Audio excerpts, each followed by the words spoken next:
প্রিয় দর্শক, আসসালামু আলাইকুম। সবাইকে স্বাগতম জানিয়ে শুরু করছি আমার আজকের পর্ব। আজকে আমি আপনাদের ময়দার আলু দিয়ে সম্পূর্ণ নতুন ও দেখতে অনেক বেশি সুন্দর, খাস্তা এবং মজাদার একটি নাস্তা তৈরি করে দেখাবো। এই রেসিপিটি দেখতে এতটাই সুন্দর যে বাচ্চা থেকে বড় সবাই অনেক বেশি পছন্দ করবে আর মজা করে খেয়ে নিবে।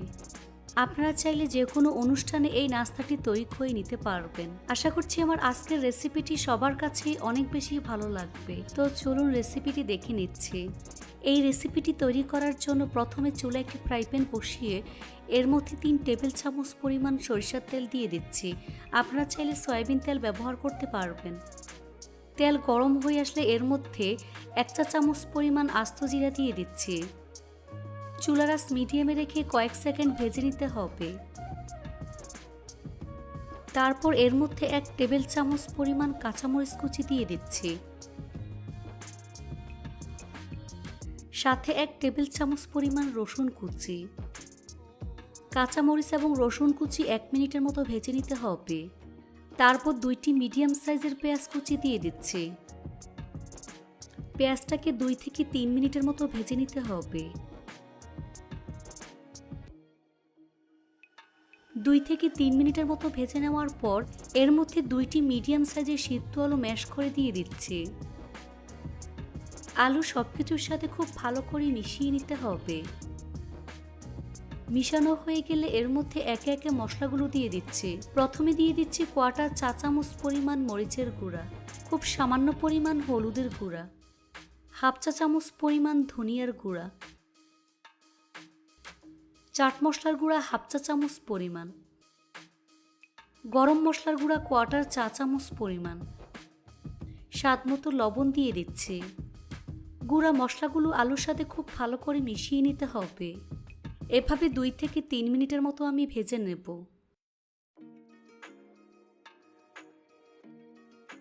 নামানোর আগে কিছুটা পরিমাণ ধনিয়া পাতা কুচি অ্যাড করে দিচ্ছি। ধনিয়া পাতা ভালো করে মিশিয়ে চুলা বন্ধ করে এই পুরটাকে ভালো করে ঠান্ডা করে নেব। এবার একটি মিক্সিং বলে 2 কাপ পরিমাণ ময়দা নিয়ে নিচ্ছে। আপনারা চাইলে আটা ব্যবহার করতে পারবেন। স্বাদমতো লবণ দিয়ে দিচ্ছি। 1 টেবিল চামচ পরিমাণ সয়াবিন তেল দিয়ে দিচ্ছি। সাথে 1 চা চামচ পরিমাণ চিনি দিয়ে দিচ্ছি।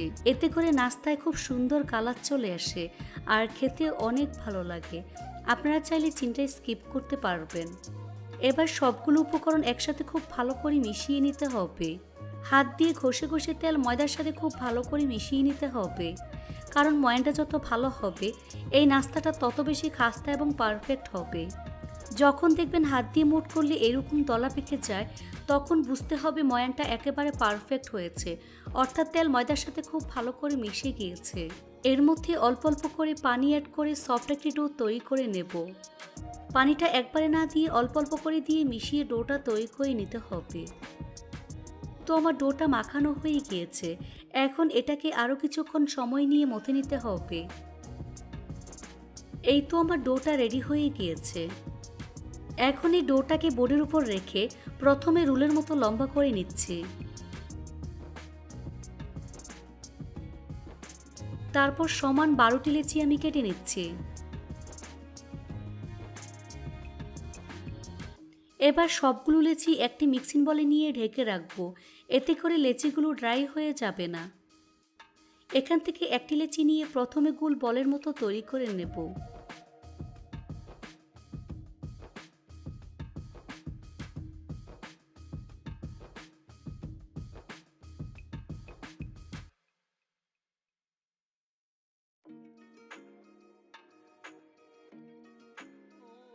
এভাবে সবগুলো গোল বলের মতো তৈরি করে নিতে হবে। আর বাকি 3টি লেচি আমি 3 ধরনের ফুড কালার দিয়ে খুব ভালো করে মধ্যে গোল বলের মতো তৈরি করে নিয়েছি। আপনারা চাইলে ফুড কালার ছাড়াও তৈরি করে নিতে পারবেন। এখন এগুলোকে এক সাইডে রেখে দেব। এখানে একটি বাটিতে 2 টেবিল চামচ পরিমাণ ময়দা দিয়ে এর মধ্যে অল্প অল্প করে পানি অ্যাড করে ঘন একটি ব্যাটার রেডি করে নিয়েছি। দেখে নিশ্চয়ই বুঝতে পারছেন কতটা ঘন হয়েছে। এখন এটাকে এক সাইডে রেখে দেব। এবার বোর্ডের উপর একটি লেচি নিয়ে মোটামুটি পাতলা এবং লম্বাটে রুটি তৈরি করে নেব।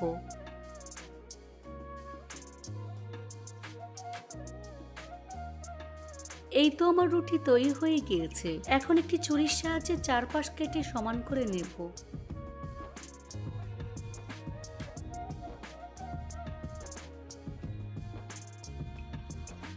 তারপর উপরে সামান্য পরিমাণ ময়দা ছিটিয়ে নিচ্ছে। দুই পাশে ময়দা ভালো করে লাগিয়ে নিতে হবে।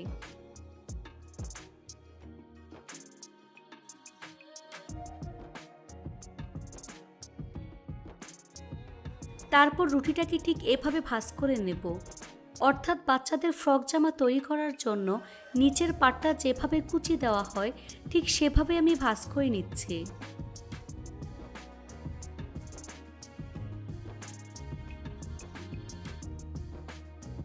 এখন এর এক সাইডে এভাবে চেপে ধরে অপর সাইডে এভাবে ভাঁজ করে দিতে হবে। কুচিগুলোকে এভাবে একটু চেপে সেট করে দিচ্ছি।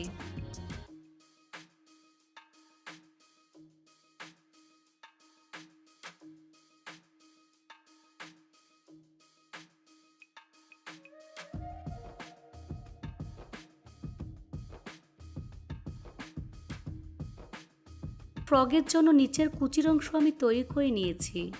এখন এটাকে এক সাইডে রেখে দেব। এখন ফ্রগের উপরের অংশ আমি তৈরি করে নেব।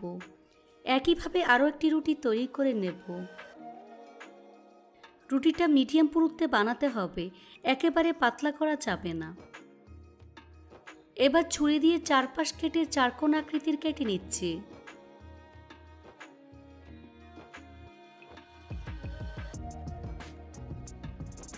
উপরে এবং নিচে ময়দা ভালো করে লাগিয়ে নিতে হবে।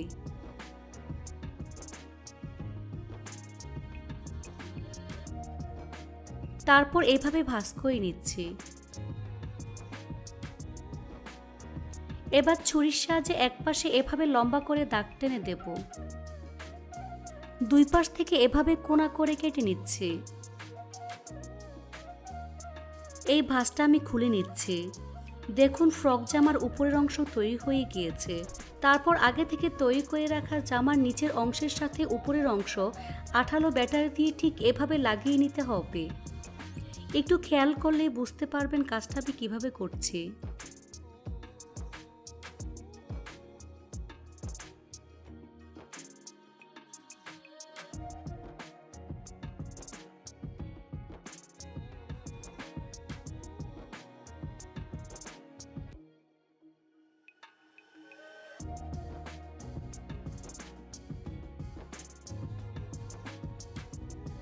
দেখুন ফ্রগের ডিজাইন তৈরি হয়ে গিয়েছে। এখন এটাকে এক সাইডে রেখে দেব। একইভাবে আরেকটি লেচি বোর্ডের উপর নিয়ে বড় পাতলা একটি রুটি তৈরি করে নিতে হবে। দেখুন এইরকম বড় একটি রুটি তৈরি করে নিয়েছি। তারপর আগে থেকে তৈরি করে রাখা এই ফ্রকটা রুটির উপর রেখে ঠিক এভাবে সমান করে কেটে নিচ্ছি।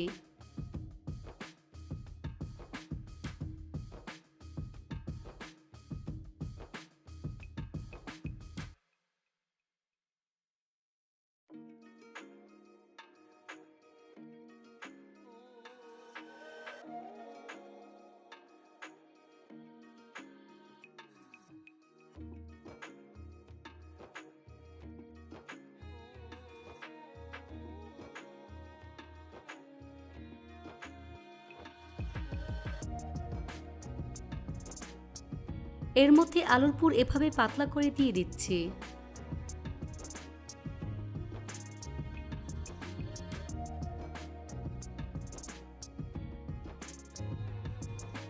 এবার আগে থেকে তৈরি করে রাখা ব্যাটার এর চারপাশে আঙুল দিয়ে লাগিয়ে নিচ্ছি।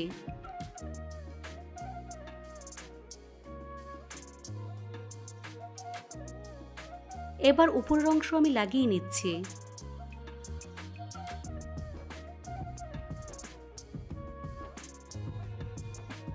হাত দিয়ে এভাবে চেপে চেপে সেট করে নিতে হবে। এই কাজটা একটু সময় নিয়ে ধৈর্য ধরে করবেন, তা না হলে ভাজার সময় খুলে যাবে।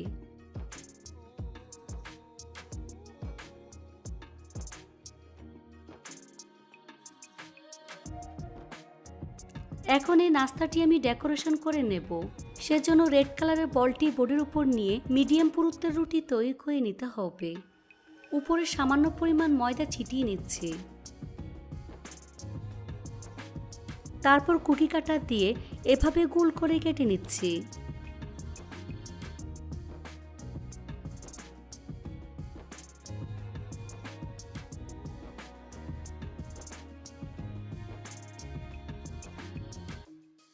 এগুলোকে একটা আরেকটার উপর এভাবে রেখে হাত দিয়ে এভাবে একটু চেপে দিচ্ছি।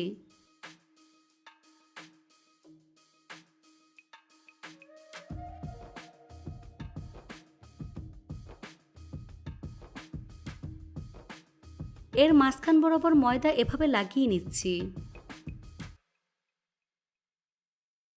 তারপর এক সাইড থেকে এভাবে পেঁচিয়ে রোলের মতো তৈরি করে নেব।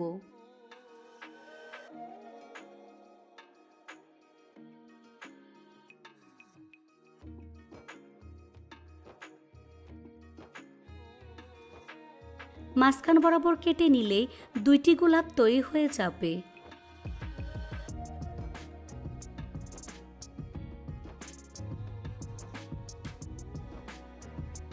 দেখুন গোলাপের মতো তৈরি হয়ে গিয়েছে।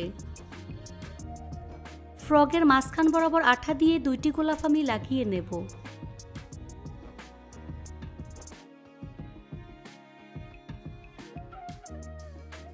ছুরি দিয়ে এভাবে একটু চেপে সেট করে দিচ্ছি।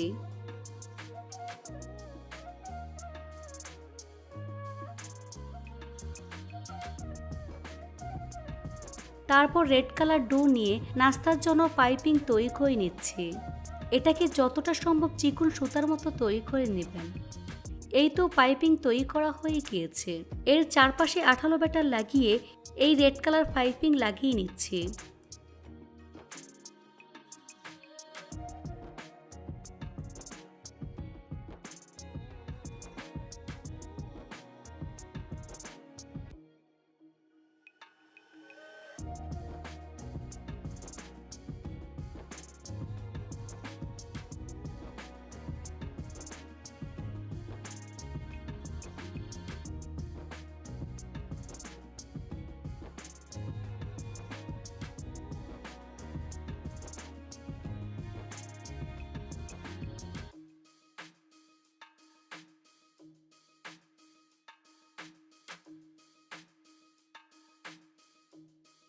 ডিজাইনটা আরও সুন্দর করার জন্য রেড ফুড কালার ডো নিয়ে এরকম ছোট ছোট বল তৈরি করে এই ফ্রগের উপর লাগিয়ে নিচ্ছি।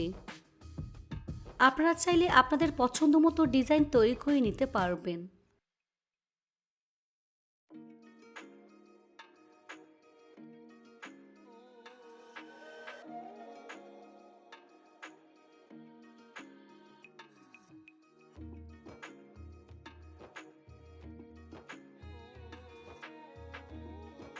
এই তো আমার ফ্রগের ডিজাইন তৈরি হয়ে গিয়েছে।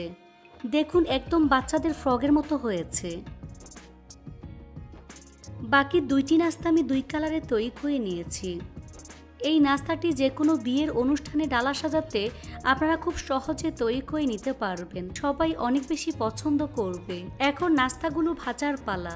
সেজন্য চুলে একটি ফ্রাই প্যান বসিয়ে এর মধ্যে সামান্য পরিমাণ সয়াবিন তেল দিয়ে তেলটাকে মিডিয়াম আঁচে গরম করে নিয়েছি। এর মধ্যে একটি নাস্তা আমি দিয়ে দিচ্ছি। চুলারা স্লোতে রেখে এই নাস্তাগুলোকে একটু সময় নিয়ে গোল্ডেন ব্রাউন কালার এবং ক্রিস্পি করে ভেজে নিতে হবে। কিছুক্ষণ পর নাস্তাগুলোকে আমি উল্টে দিচ্ছি।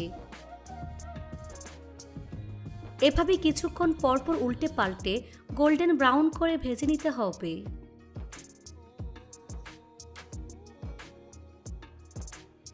তো আমার নাস্তা ভাজা হয়ে গিয়েছে। দেখুন খুব সুন্দর কালার চলে এসেছে। এখন তেল থেকে নাস্তার প্লেটে তুলে নিচ্ছি।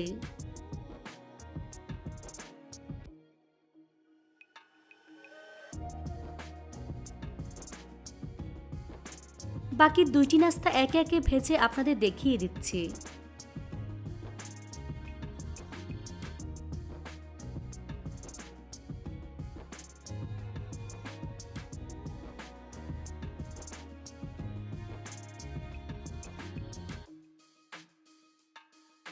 এই তো সবগুলো নাস্তা তৈরি করে নিয়েছি।